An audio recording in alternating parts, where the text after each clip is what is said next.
Welcome back to NewsMakers. We are with Dean Peter Beck, Garth Gallaway and David Round. Well, from Sunday it will be illegal to talk on a handheld cell phone or text while you are driving, and the police are promising to enforce the law vigorously. Is the prospect of an $80 fine and, 20 demerit points going to revolutionise driver behaviour? Garth? No, it's not. It will change it, and some people will change. Those of us who have occasionally used a cell phone in the car, I'm sure, will stop. It won't change the recidivist offenders, people who think that they can get away with it. I heard on the radio today someone saying that it was a real curse because he had just mastered texting and driving, and it's frightening, isn't it? So I think that the penalties have to be... There's little incentive for the police to enforce them at that level and little incentive for people to abide by them. To what extent has the horse bolted? We've allowed this culture to, go ahead and multiply in recent years, haven't we? The whole cell phone craze. Well, I think Garth's right. I think we also got to draw it back. It's just kind of a re-education stuff, and sensible people shouldn't do it. It's a bit also like changing a CD or changing a channel in the car as well. I mean, those things too are daft, really, when you think about it. But this isn't going to stop it in terms of those who are going to do it anyway. But it's a signal and a sign, and maybe we should, as you say, whack the fine up. And make it a really serious thing, because it is dangerous. Well, if you don't wear a seatbelt, I think it's, $150? $150? This is quite a minor fine, isn't it? $80. And potentially, I mean, it's much, much worse. If you don't wear a seatbelt, you're a fool to yourself. But cell phone use and texting, you're dangerous to everybody. And it's proven. Absolutely. It's silly stuff. It should be a much higher penalty, in my view, and then the police would have an incentive to enforce it, and people would have a real incentive not to do it. Now, of course, David, if the Labor government brought this in, they would have been lynched for more nanny statism. Well, they would never have had the courage to bring it in. Well said, Garth. Well, I'm apolitical, I think, which may surprise you. We're in between us, yeah. The tension is... There are some things that have to be done, and this is a good thing. I'm pleased that we've got this law, and I think it's silly to argue, as some people do, that, look, where do you stop? You can be just as distracted by children in the car or talking to passengers. We can't forbid people to talk to their passengers or to have passengers in the car.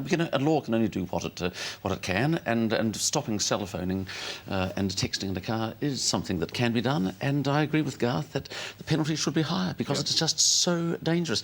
I have ever so occasionally used a cell phone in the car, I blush to admit, but only on long country roads. And look, and even just working out the number. He's not blushing at all. No, the slightest. You're quite proud of this, aren't you? Yeah. Finding even the number. And the farmer's trying to just pull out.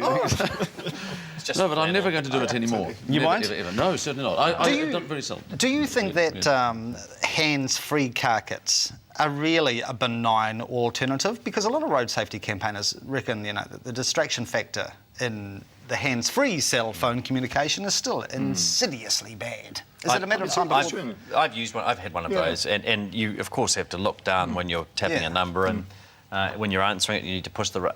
I think they're just as distracting. I don't think... Part of what the road campaigners say is that it's not just the distraction of looking down, it's the conversation that distracts you, and of course you're conversing if it's hands-free. There was a story in the Sydney Morning Herald on Tuesday, because New South Wales has just brought in this as well, and apparently, based on the latest crash stats, amongst Australian females, the biggest cause of crashes is the application of makeup. Really? Yeah, gosh. Well, that's important. It is important. Yes. What, women should look good when they drive? Well, I made up today before I came in here. All right. We'll come to your free shots. Who would you like to give a plug to and a poke at from the week? High riders and low riders. Who wets your whistle, David? I am irritated by weather forecasters, NIWA and the Met Office in particular, because I have lost track of the number of times in the last few years, I should have kept a note of this, that they have, that NIWA and the Met Office have said, right, the weather for the next 6 months is going to be the same as the weather for the last 6 months, and bang, you can bet your bottom dollar is going to be reversed. In August this year, NIWA and the Met Office were forecasting a prolonged drought. It might be May next year before we get any. And look, I've had 3 inches of rain in the last 3 days. I'm horrified to say that the weather forecaster who seems to be OK is actually John Ring. I think his name's John Ring, the Moon Man, whom I've always sneered at a bit. But he's forecasted the snow for the last couple of weeks. All right. I've got about 30 seconds apiece. Andy Moles for the dignified way in which he's left New Zealand cricket. Brickbat to... That's the bouquet, a brickbat to New Zealand cricket for the way they handled him. Appalling. Who's going to be the new coach, by the way? Aside from Daniel Vittori. Too hard. Too hard?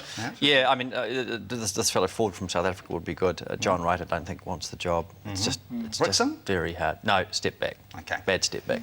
Very good. Peter, 30 Don't seconds. have a brick bat, actually. I thought of one, but I decided I wouldn't bring it.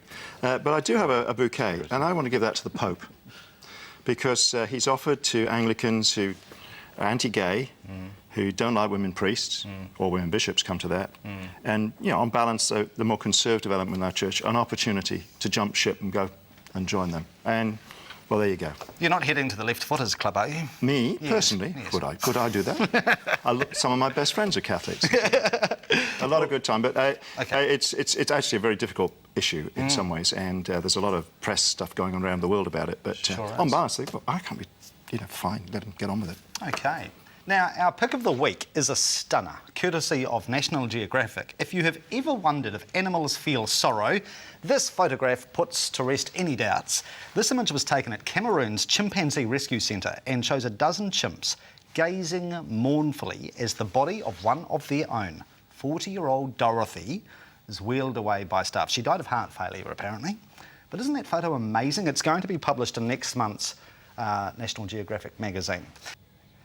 Now to the NewsMakers poll. Last week's question, should MMP be retained as our parliamentary voting system? A real polariser. 48% yes, 52% no. The prize winner be King. This week's question, should the right to silence be removed from child abuse cases? Yes or no? Email newsmakers@ctv.co.nz. You can vote on the web, mikeyardley.com, or post to PO Box 1100 Christchurch. Do so and you'll be in to win some treats from McDonald's. And hot off the press, let's go camping with David Round. I'm kidding about the latter part. To be in to win, just cast your vote. Very quickly, scoreline predictions. All Blacks Wallabies tomorrow night in Tokyo. David.